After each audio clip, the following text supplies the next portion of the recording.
So today we're going to be talking about breaking free of the golden child trap.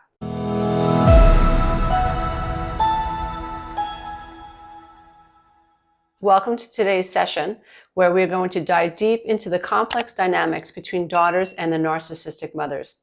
If you found yourself in a situation where you feel like the golden child, yet constantly bear the weight of your mother's emotional dependency, you're dear one, you're not alone. So let's unpack this together. We're going to understand the narcissistic mother-daughter dynamic. First, let's get clear about emotional dependencies, the ones that our narcissistic mothers create. Narcissistic mothers often create a bond of emotional dependency with their daughters. This is a one-sided relationship where the mother seeks validation and admiration, using her daughter as a source of narcissistic supply. The emotional dependency can also appear as mothers appear to their daughters as the only person who will love them, very much like love bombing them, causing them to believe that everybody else in the world sees them in an unfavorable light and they should only trust them. Let's talk about the role of the golden child in this relationship. Now, on the surface, the daughter appears to be the favored child. She is often praised and put on a pedestal, creating a facade of a perfect relationship. In certain situations, this praise could be conditional and manipulative. For instance, when she is appearing to favor the golden child versus another scapegoated child in the family. On the surface, it looks like the golden child is actually the narcissistic mother's golden child. But when you look deeper, you'll understand that there's an emotional dependency that is built on the need for narcissistic supply at all costs. This emotional dependency is a form of triangulation, making it impossible for the actual scapegoated child, which appears to superficially be the golden child, to form healthy relationships with other people. Let's talk about this a little bit more by understanding triangulation. Narcissistic mothers frequently triangulate their daughters against others, specifically family members, isolating them from friends and family. This tactic reinforces the mother's control over the daughter and keeps the daughter dependent on her for validation and fear of rejection from others. Now, the scapegoat dynamic, the hidden scapegoat dynamic. While the daughter may be seen as the golden child, at least superficially, especially by others, she simultaneously takes on the role of the scapegoat. So there's criticism, there's blame, and emotional abuse. These become tools of the mother to keep the daughter in line and reinforce her own self-image. This often happens, in most cases, behind closed doors, leaving other family members scratching their head and confused about the toxicity when it surfaces between the mother and daughter dynamic. This reinforces the trauma bond. The cycle of praise followed by criticism of the narcissistic mother creates a trauma bond. Isolating her from others also reinforces the trauma bond. The daughter subconsciously learns to associate love with pain, leading to confusion and emotional turmoil. This bond is incredibly powerful and can make it difficult for the daughter to break free and have healthy relationships with other people outside the mother-daughter relationship. It also causes identity confusion. Daughters often struggle with their self-identity. They may feel torn between wanting to please their mother and recognizing the toxicity of the relationship. She may choose her mother's affection or praise over her own husband's or her children's or even her own. There's also the dynamic of the constant criticism and emotional manipulation, which can erode the daughter's self-worth. The daughter can internalize the mother's negative messages, leading to feelings of inadequacy.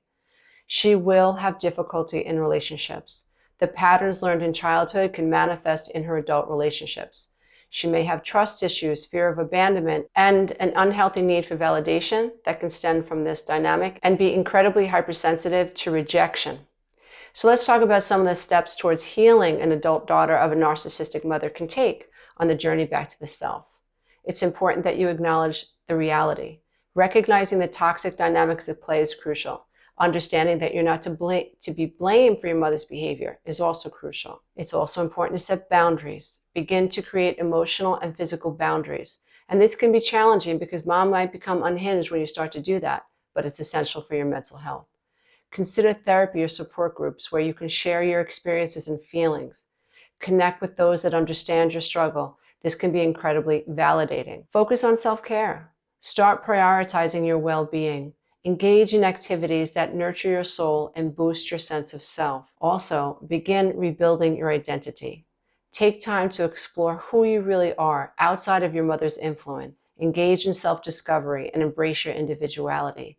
get back to who you really are. In conclusion, if you found yourself trapped in this cycle, remember that you're not alone and healing is possible. You can break through and break free. Remember that if you have a narcissistic mother, appearing to be the golden child to others on the surface might actually mean that you're her scapegoat child. And not everyone is going to understand that. And that's something that you have to really get clear about. You have to get clear about how toxic the relationship is. You have to get clear about the double messages that you've received your whole life. You have to get clear about how your relationships with your siblings might be suffering, or whether or not you've experienced parental alienation, where your mother has made it impossible for you to trust that your father loves you, or that your father really cares about you. Remember that on the surface, when you have a narcissistic mother, things might appear that you're the special one.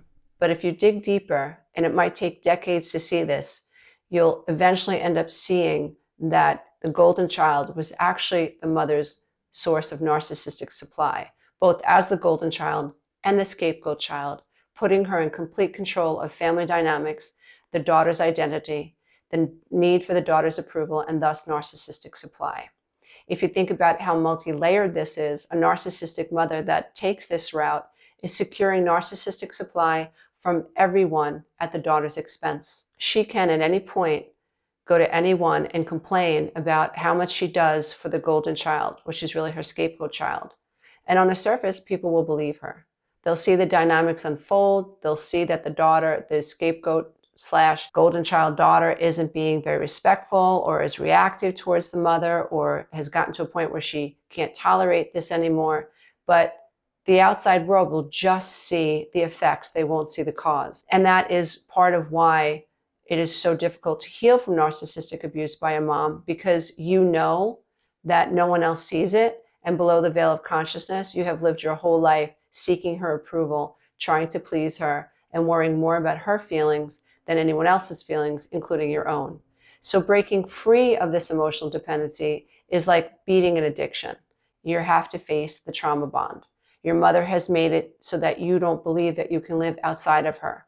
You can't trust anyone else but her. And at any point in time, if you start to fidge a little bit or fudge a little bit, you start pushing back a little bit, then your mother scapegoats you, complains to other people about you, how ungrateful you are, and she and then experiences narcissistic supply in the form of sympathy and being able to complain, appearing like the victim to other members of your family, thus reinforcing the separation between you and them, giving her even greater control of you, and thus creating an incredible source of narcissistic supply just from this one, on the surface, golden child, which is really the narcissistic mother's scapegoat child.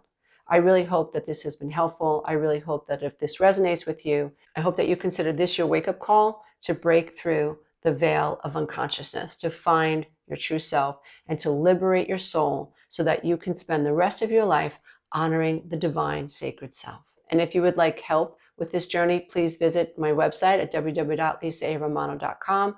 Click on the 12-week Breakthrough Coaching Program to get started on your conscious healing journey.